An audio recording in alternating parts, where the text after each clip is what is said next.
बिस्मिल्लाहिर्रहमानिर्रहीम। अस्सलामु अलैकुम।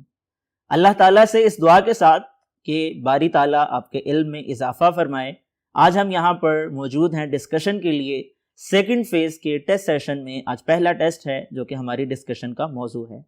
10th क्लास और फर्स्ट हाफ सिलेबस है आज के टेस्ट का। आइए शुरू करते हैं।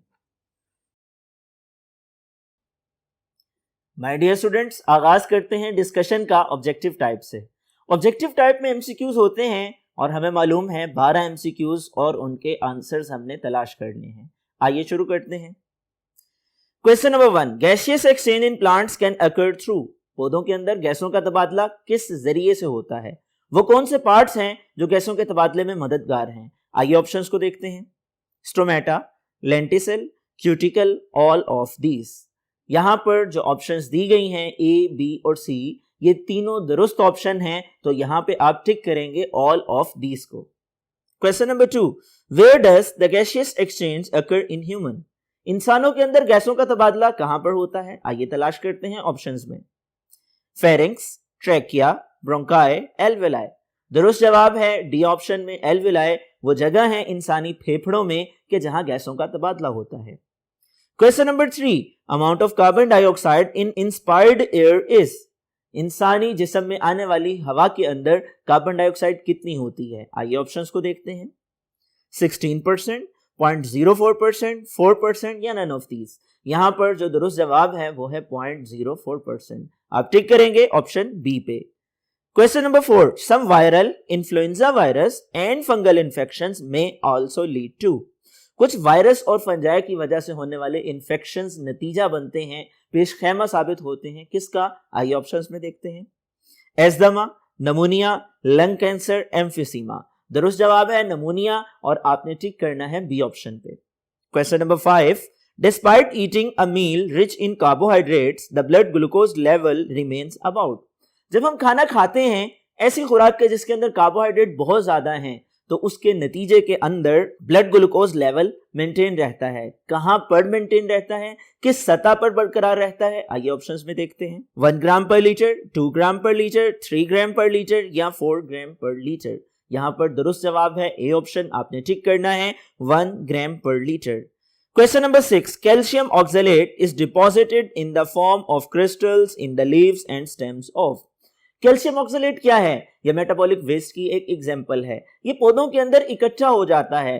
किन पौधों में इकट्ठा होता है? आइए ऑप्शंस में देखते हैं। पाइन्स, टोमेटो, रबर, कीकर। यहां पर दुरुस्त जवाब है बी ऑप्शन, टोमेटो। ये पौधा है टमाटर का कि जिसके अंदर कैल्शियम ऑक्सलेट के क्रिस्टल स्टेम में इकट्ठे हो जाते हैं, हार्मलेस फॉर्म में इकट्ठे हो जाते हैं। ये उनके मेटाबॉलिक वेस्ट कहलाते हैं। आपने टिक करना है बी ऑप्शन पे। Question number 7, which allow movement in all directions. वो कौन सी चीज है, वो कौन सा ज्वाइंट है जो हर डायरेक्शन में, हर सिमत में नकलो हरकत की इजाजत देता है, मूवमेंट अलाउ करता है? आइए ऑप्शंस को देखते हैं। Shoulder and knee joint, hip and elbow joint, hip and shoulder joint, elbow and knee joint. यहां पर जो दुरुस्त जवाब है वो सी ऑप्शन है, जिसमें लिखा गया है हिप एंड शोल्डर ज्वाइंट। ये दो एग्जाम्पल्स हैं ऐसे ज्वाइंट्स की जो फ्रीली मूवमेंट अलाउ करते हैं। इन्हें हम बॉल एंड सॉकेट ज्वाइंट भी कहते हैं। Question number 8, the typical volume of urine produced by an average adult per day is.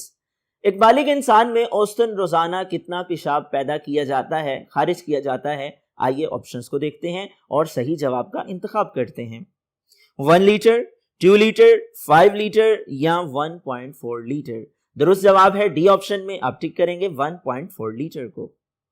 Question number 9, in unicellular organisms coordination is brought about by. वो जानदार जो एक सेल पे मुश्तमिल हैं, उनमें कोऑर्डिनेशन किस जरिए से होती है? आइए ऑप्शंस में देखते हैं। Nerves, chemicals, brain, brain and nerves. दुरुस्त जवाब है केमिकल्स, यानी इनमें केमिकल कोऑर्डिनेशन वाला एंडोक्राइन सिस्टम पाया जाता है। आपने बी पे टिक करना है। Question number 10, the largest part of the forebrain that controls skeletal muscles, thinking, intelligence and emotions. Forebrain का वो सबसे बड़ा हिस्सा कौन सा है जो कंट्रोल करता है आपके स्केलेटल मसल्स की मूवमेंट को, आपके सोचने को, आपकी जहानत को और आपके जज्बात को? ऑप्शंस में देखिए, सेरिबेलम, सेरिब्रम, हाइपोथैलेमस और थैलेमस की ऑप्शन दी गई हैं। यहां पर एक टेक्निकल तरीका है इस एमसीक्यू के राइट ऑप्शन को टिक करने का, सर्च आउट करने का, तलाश करने का, और वो क्या है देखिए, जरा एनालाइज कीजिए। सेरिब्रम की बात की जाए तो ये फोर ब्रेन का हिस्सा है। इसी तरह हाइपोथैलेमस और थैलेमस ये भी फोर ब्रेन के पार्ट हैं। आपको फोर ब्रेन के तीनों पार्ट्स के नाम दिए गए हैं। आपने उनमें से फोर ब्रेन के उस पार्ट को सिलेक्ट करना है जो लार्जेस्ट पार्ट है, जो सबसे बड़ा पार्ट है, और ऑब्वियसली वो सेरिब्रम है, इसलिए आपने बी ऑप्शन पे टिक करना है। ए ऑप्शन तो नहीं हो सकती क्योंकि वो हैंड ब्रेन का पार्ट है, जबकि B, C and D option for brain से ताल्लुक रखती हैं, और उसमें जो दुरुस्त ऑप्शन है वो लार्जेस्ट पार्ट वाली सेरिब्रम की है। Question number 10, pairs of spinal nerves are. Spinal cord से निकलने वाली या उसकी तरफ आने वाली नर्व्स के पेयर्स की तादाद क्या है? आइए ऑप्शंस में तलाश करते हैं। 2, 33, 31 एंड 12। यहां पर दुरुस्त ऑप्शन है सी ऑप्शन। 31 जोड़े हैं स्पाइनल नर्व्स के जो स्पाइनल कॉर्ड की तरफ आते हैं या स्पाइनल कॉर्ड से निकलते हैं। Question number 12, mature bone cells are called. जो मैच्योर बोन सेल्स हैं उनको क्या कहा जाता है? आइए ऑप्शंस को देखते हैं। Chondrocyte, osteocyte, cartilage, fibrous cartilage. यहां पर दुरुस्त जवाब है बी ऑप्शन में, osteocytes are called mature bone cells. ये हम डिस्कस कर चुके चैप्टर नंबर 13 में। माय डियर स्टूडेंट्स, ये थे एमसीक्यूज और उनके दुरुस्त जवाबात। आइए अब हम मूव करते हैं सब्जेक्टिव पोर्शन की तरफ। सब्जेक्टिव पोर्शन की बात की जाए, इसके दो हिस्से हैं। पहला हिस्सा शॉर्ट क्वेश्चंस का है, जबकि दूसरा हिस्सा लॉन्ग क्वेश्चंस का है।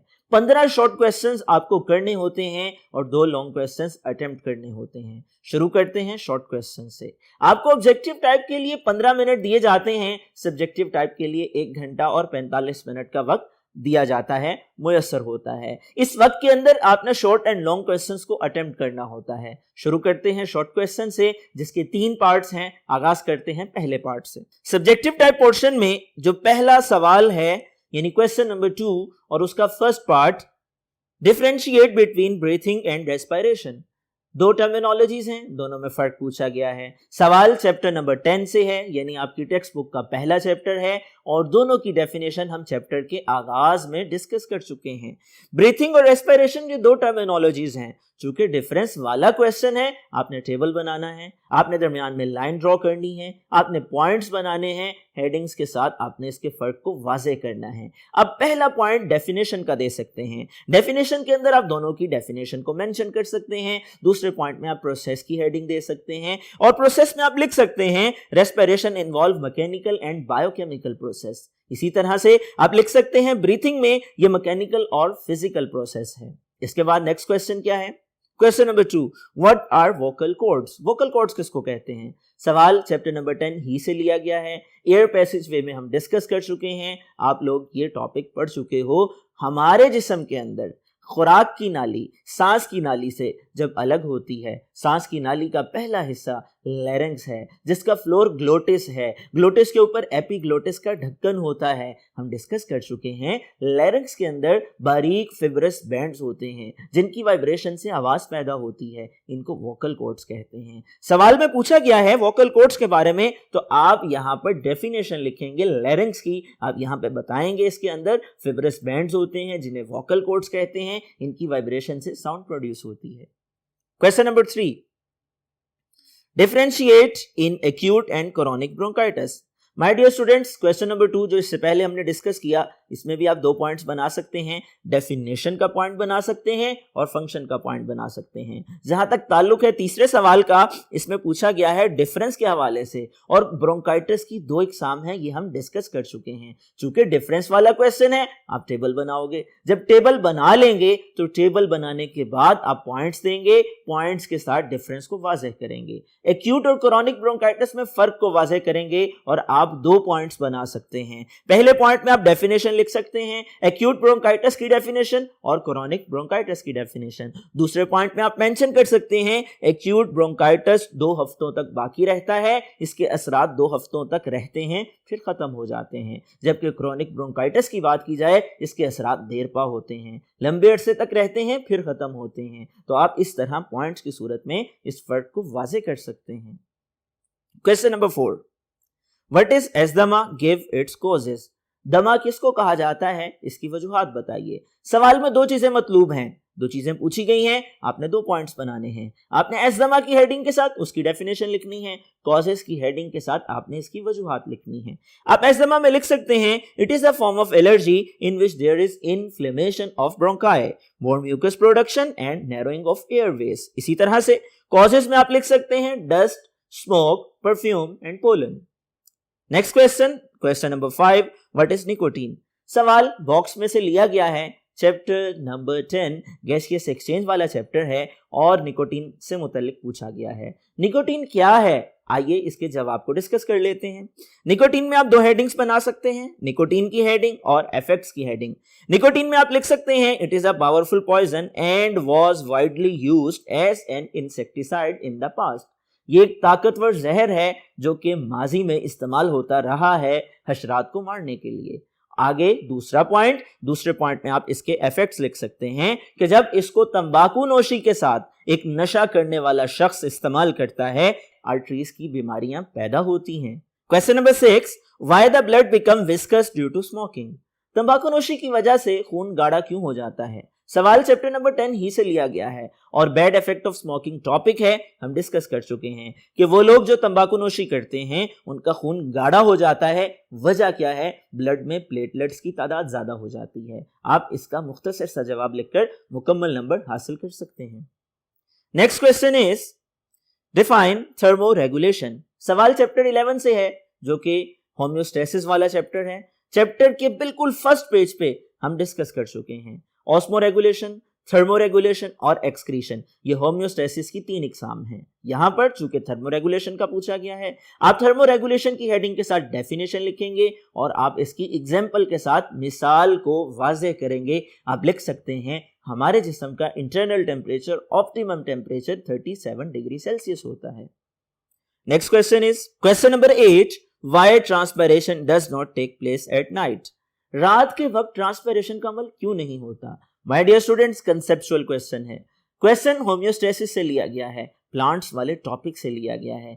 बेसिक कंसेप्ट ये है कि दिन के वक्त जब टेम्परेचर ज्यादा होता है, पानी बुखारात की सूरत में बाहर निकलता है और पानी का बुखारात की सूरत में पौधों के पत्तों से खारिज होना ट्रांसपायरेशन कहलाता है। लेकिन अगर हम रात की बात करें, रात को टेम्परेचर कम होने की वजह से ट्रांसपायरेशन का अमल नहीं होता। पौधों से अम्ले तबखीर के जरिए बुखारात की सूरत में पानी बाहर खारिज नहीं होता। इसके बाद नेक्स्ट क्वेश्चन, दूसरा पार्ट है शॉर्ट क्वेश्चंस का और उसका पहला सवाल, right names of different parts of human urinary system. इंसानी जिस्म में जो पेशाब का निजाम है, सवाल होम्योस्टेसिस से चैप्टर 11 से लिया गया है। पूछा गया है बताइए उसके मेन पार्ट्स कौन से हैं, बुनियादी हिस्से कौन से हैं। सादा सा सवाल है, आपने पॉइंट्स बनाने हैं और आपने पॉइंट्स में मेंशन करना है किडनी, यूरेटर, यूरिनरी ब्लैडर और urethra. Next question, what is hills. Hills किसको कहते हैं। सवाल किडनी की स्ट्रक्चर से लिया गया है। यहां पर इस सवाल को अटेम्प्ट करते हुए, इसका जवाब देते हुए आपने पॉइंट्स बनाने हैं। आपने हिलस की हेडिंग देनी है, आपने रोल की हेडिंग देनी है। हिलस में आप लिखेंगे concave side of kidney faces vertebral column, there is a depression called hilus near the centre of the concave area of kidney. यहां तक हिलस का इंट्रोडक्शन है। इसके बाद आप रोल में लिख सकते हैं ये किडनी का वो एरिया है, वो हिस्सा है, वो पार्ट है कि जहां से यूरेटर एंटर होता है या यहां से यूरेटर का आगाज होता है। जितना यूरिन है वो किडनी से यूरेटर में आता है। आप लिख सकते हैं this is the area of kidney through which ureter leave kidney and other structures including blood vessel, lymphatic vessels and nerves enter and leave kidney. Question number 3, what is renal corpuscle. सवाल chapter number 11 homeostasis से लिया गया है। हम discuss कर चुके हैं kidney का structural and functional unit nephron है और उसकी स्ट्रक्चर में हम डिस्कस कर चुके नेफ्रॉन के 2 मेजर पोर्शन हैं। एक को रीनल कॉर्पसल कहा जाता है, एक को रीनल ट्यूब्यूल कहा जाता है। रीनल कॉर्पसल क्या है, ये पहला हिस्सा है नेफ्रॉन का, फर्दर 2 पार्ट्स रखता है। एक को ग्लोमेरुलस कहते हैं जो कि ब्लड कैपिलरीज का नेटवर्क है और दूसरा उसके गिर्द कप शेप कैप्सूल है जिसको बुमेन कैप्सूल का नाम दिया जाता है। आपने इन दोनों पॉइंट्स को मेंशन करना है। Next question is what is glomerulus filtrate.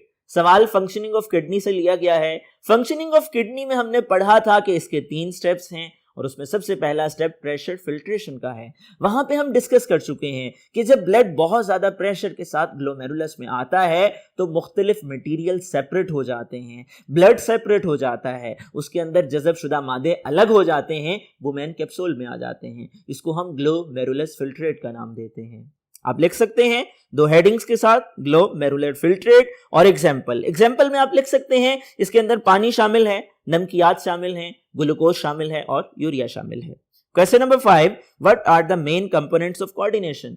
Coordination के बुनियादी अज्जा कौन से हैं? सवाल चैप्टर नंबर 12 से लिया गया है, कोऑर्डिनेशन एंड कंट्रोल चैप्टर का नाम है और बिल्कुल स्टार्ट में टेक्स्ट बुक में इस चैप्टर के सेकंड पेज पे आपने पढ़ा था कि इसके 5 कंपोनेंट्स हैं। वो 5 कंपोनेंट्स कौन से हैं? Receptor, effector, coordinator, stimuli and response. आपने पॉइंट्स की सूरत में इनको मेंशन करना है। Next question is what is the difference between sensory and interneuron? Sensory neuron और इंटरन्यूरॉन में क्या फर्क है? सवाल इसी चैप्टर नंबर 12 से है। 2 चीजों में फर्क पूछा गया है, आपने टेबल बनाना है, पॉइंट्स की सूरत में फर्क को वाज़ेह करना है। ये न्यूरॉन की 2 किस्में हैं। सेंसरी न्यूरॉन, ये कौन से न्यूरॉन हैं? ये वो न्यूरॉन हैं जो नर्व इंपल्स को रिसेप्टर से कोऑर्डिनेटर तक लेकर के आते हैं। और अगर हम बात करें इंटरन्यूरॉन की तो ये कोऑर्डिनेटर्स बनाते हैं, यानी ब्रेन और स्पाइनल कॉर्ड में पाए जाते हैं। आपने टेबल बनाकर पॉइंट्स लिखने हैं, डेफिनेशन और number of dendroid and axon, और आपने दोनों में फर्क को वाज़ेह करना है।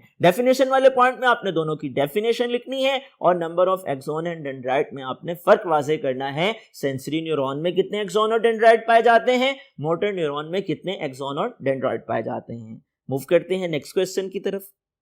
What are saltatory impulses?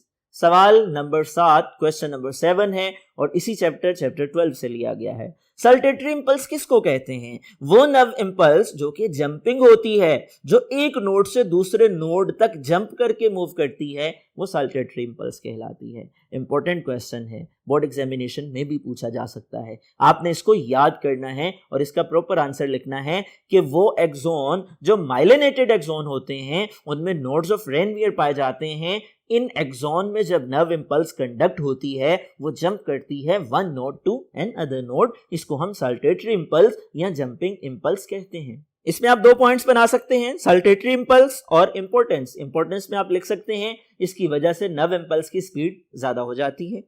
Question number 8, what are meninges write two functions also? यहां पर 2 चीजें पूछी गई हैं, मतलूब हैं, सवाल का हिस्सा है। मेनिंजेस किसको कहते हैं, उनके 2 फंक्शंस बताइए। आपने पहला पॉइंट मेनिंजेस का बनाना है, दूसरा पॉइंट फंक्शन का बनाना है। मेनिंजेस में आप लिख सकते हैं ये प्रोटेक्टिव लेयर है जो आपके ब्रेन को प्रोटेक्ट करती हैं, ब्रेन टिश्यू को नरिश करती हैं, खुराक मुहैया करती हैं। और फंक्शन में आप लिख सकते हैं नरिशमेंट और प्रोटेक्शन। यहां तक पहुंचकर दूसरा पार्ट खत्म हो जाता है। तीसरा पार्ट शॉर्ट क्वेश्चंस का और उसका पहला सवाल देख लेते हैं। Define acromegaly. सवाल ग्लैंड्स वाले topic chapter number 12 coordination and control से लिया गया है। एक्रोमेगली क्या है ये हम डिस्कस कर चुके। ग्लैंड्स में पिट्यूटरी ग्लैंड के अंदर उसके एंटीरियर लोब में एक हार्मोन रिलीज होता है जिसको सोमेटोट्रोफिन हार्मोन कहते हैं। ये अगर ज्यादा पैदा हो ग्रोइंग एज में कद बड़ा हो जाता है और अगर ये कम पैदा हो कद छोटा रह जाता है। अगर ग्रोइंग एज के बाद ये केमिकल हार्मोन ज्यादा पैदा हो हाथ और पांव गैर मामूली तौर पे बड़े हो जाते हैं, इसको हम एक्रोमेगली कहते हैं। इस सवाल का जवाब आप लिख सकते हैं और मुकम्मल नंबर हासिल कर सकते हैं। इसमें भी आप 2 पॉइंट्स बना सकते हैं, एक्रोमेगली और इफेक्ट्स। दूसरा सवाल है व्हाट इज डायबिटीज मेलाइटस? सवाल शुगर से मुतल्लिक है जिसको हम डायबिटीज कहते हैं। डायबिटीज की 2 किस्में हैं, एक को डायबिटीज इंसिपिडस कहा जाता है, एक को डायबिटीज मेलाइटस कहा जाता है। चूंकि ये कंफ्यूजिंग क्वेश्चन है, मिक्स हो जाते हैं, इसलिए आपने इनको अच्छी तरह तैयार करना है। याद रखिएगा वो टर्मिनोलॉजीज जो मिलती जुलती होती हैं, कंफ्यूजिंग होती हैं, उनमें से कोई ना कोई टर्म पूछ ली जाती है आपके इम्तिहान में। वो एक भी पूछी जा सकती है, वो कंफ्यूजिंग दोनों में डिफरेंस भी पूछा जा सकता है। यहां पे सवाल में चूंकि एक ही चीज पूछी गई है, डायबिटीज मेलाइटस के बारे में बताइए, आपने सिर्फ इसके बारे में लिखना है। इस सवाल को आप यूं अटेम्प्ट कर सकते हैं, डायबिटीज मेलाइटस की हेडिंग देंगे आप और डायबिटीज मेलाइटस में आप लिखेंगे कि अगर एक इंसान का पैंक्रियाज एबनॉर्मल काम करे, इंसुलिन पैदा ना करे, तो उसके नतीजे में जिस्म से यूरिन के जरिए से बहुत ज्यादा ग्लूकोज खारिज होने का इम्कान होता है। इसको डायबिटीज मेलाइटस कहते हैं। इसके इफेक्ट्स की हेडिंग दे सकते हैं, इसके सिम्टम्स की हेडिंग आप दे सकते हैं। उसमें आप लिख सकते हैं जिस्म का वजन कम हो जाता है और मसल्स कमजोर हो जाते हैं, थकावट का एहसास होता है। Question number 3, what do you mean by movement? Movement से क्या मुराद है? ये चैप्टर नंबर 13 है, सपोर्ट एंड मूवमेंट, और बिल्कुल स्टार्ट में इंट्रोडक्शन में हमने डेफिनेशन पढ़ी, मूवमेंट और लोकोमोशन के कंसेप्ट को डिस्कस किया गया। आपको याद होगा मूवमेंट का मतलब क्या होता है, नकलो हरकत करना, हाँ वो पूरे जिस्म की हो या जिस्म के किसी एक हिस्से की हो। जबकि लोकोमोशन की बात की जाए, ये खास किस्म की मूवमेंट है जिसमें पूरा जिस्म एक जगह से दूसरी जगह हरकत करता है। तो आप यहाँ पे मूवमेंट की डेफिनेशन लिख सकते हैं, मूवमेंट होती क्या है, टाइप्स में आप लिखेंगे मूवमेंट्स ऑफ बॉडी पार्ट्स और locomotion.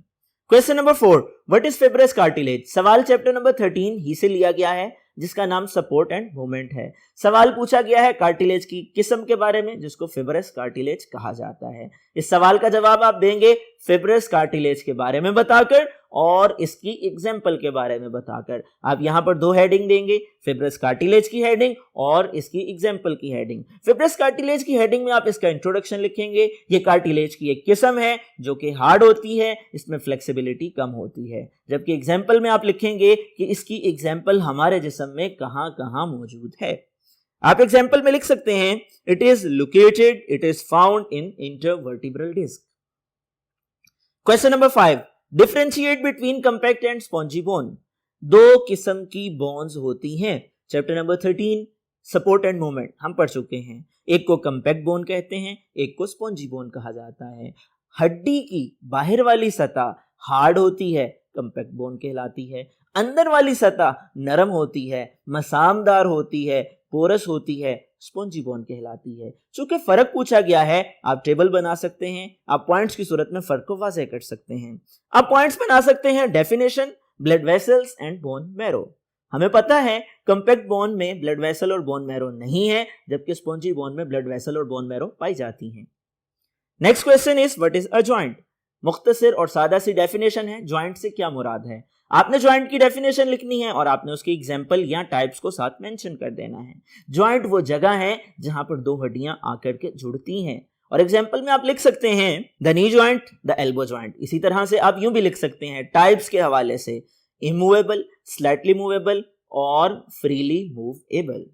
Next question is differentiate between origin and insertion of a skeletal muscle. फर्क वाज़ेह कीजिए स्केलेटल मसल के ओरिजिन और इंसर्शन में। चूंकि फर्क है, आपने टेबल बनाना है, टेबल बनाने के बाद आपने पॉइंट्स बनाने हैं और ओरिजिन की डेफिनेशन, इंसर्शन की डेफिनेशन लिखनी है। आप डेफिनेशन के साथ एग्जांपल भी लिख सकते हैं, bicep and tricep have origin on pectoral girdle, bicep and tricep have insertion on forearm. आप इस तरह से दो पॉइंट्स की सूरत में इनके फर्क को वाज़ेह कर सकते हैं और मुकम्मल नंबर हासिल कर सकते हैं।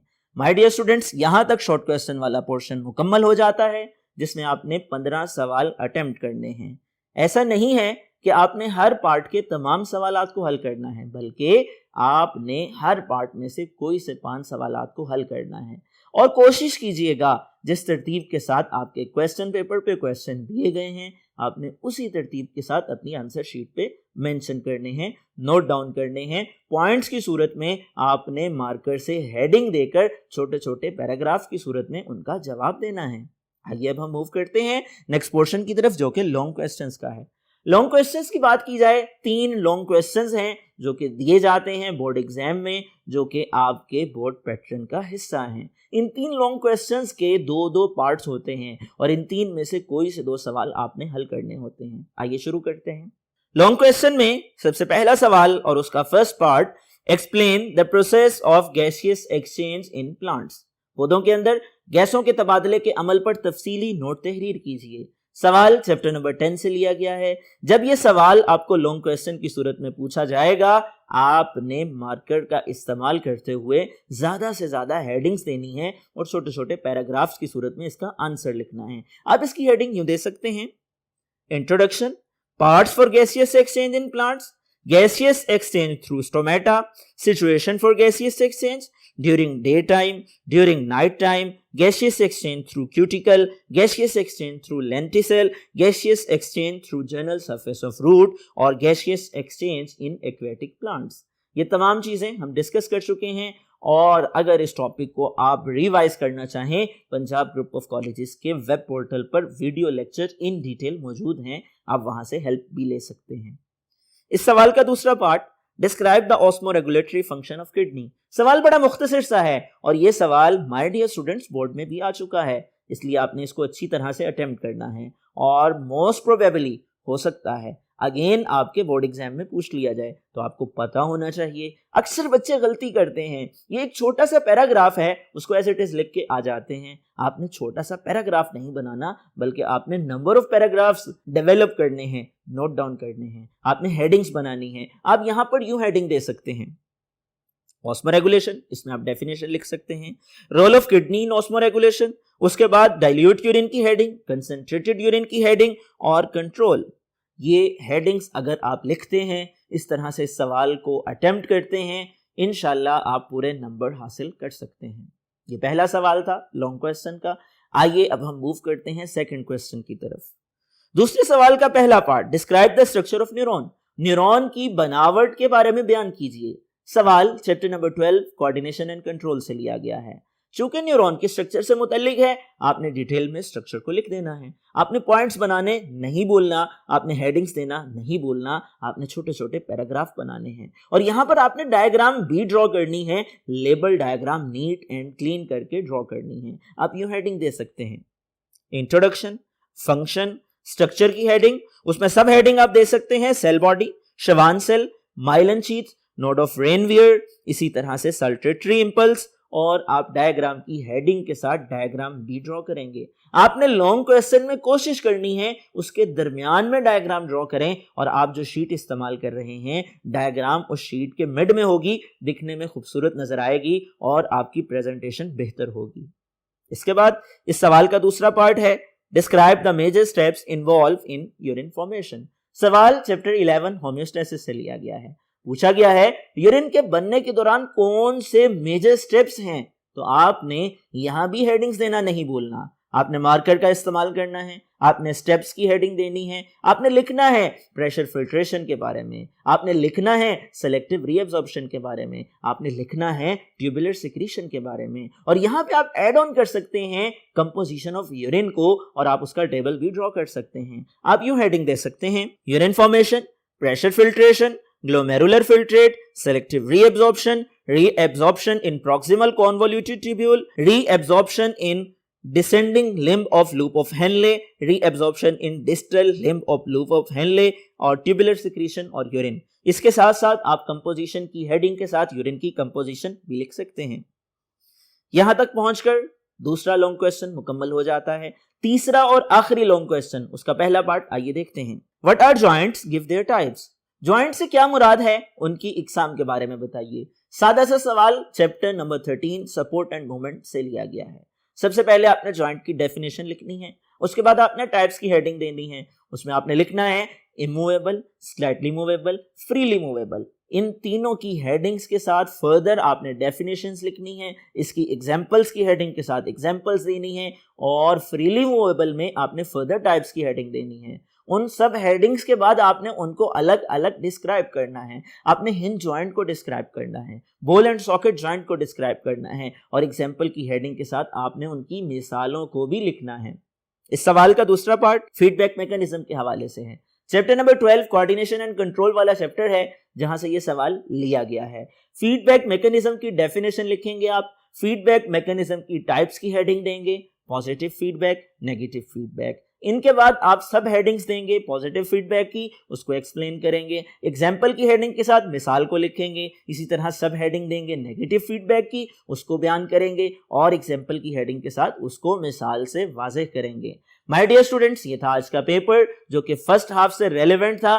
फेज 2 के टेस्ट सेशन का ये पहला पेपर था 10th क्लास का। मुझे उम्मीद है इस पेपर के सॉल्यूशन की डिस्कशन के बाद आप लोगों ने अपनी गलतियों की इस्लाह कर ली होगी, अपनी करेक्शंस को इंश्योर कर लीजिए, अपनी गलतियों की इस्लाह कर लीजिए, अपनी वीकनेस को अपनी स्ट्रेंथ में तब्दील कर लीजिए। स्टूडेंट्स को जो टीचर की देता है जो डिस्कशन करता है, मकसद ये होता है कि सवाल को बेहतर से बेहतर अटेम्प्ट किया जा सके। मकसद ये होता है बच्चे की मेहनत का ज़्यादा से ज़्यादा फल हासिल किया जा सके। मकसद ये होता है बच्चे की गलतियों की इस्लाह की जा सके। मुझे उम्मीद है आज की इस डिस्कशन के बाद आपकी जो वीकनेस थी वो स्ट्रेंथ में तब्दील हो चुकी होगी और आप टीचर की इंस्ट्रक्शंस को फॉलो करेंगे और इंशाल्लाह आने वाले बोर्ड एग्जाम में कामयाबी हासिल करेंगे। अल्लाह ताला आपका हामी और नासिर हो और आपको कामयाबियों से नवाजे।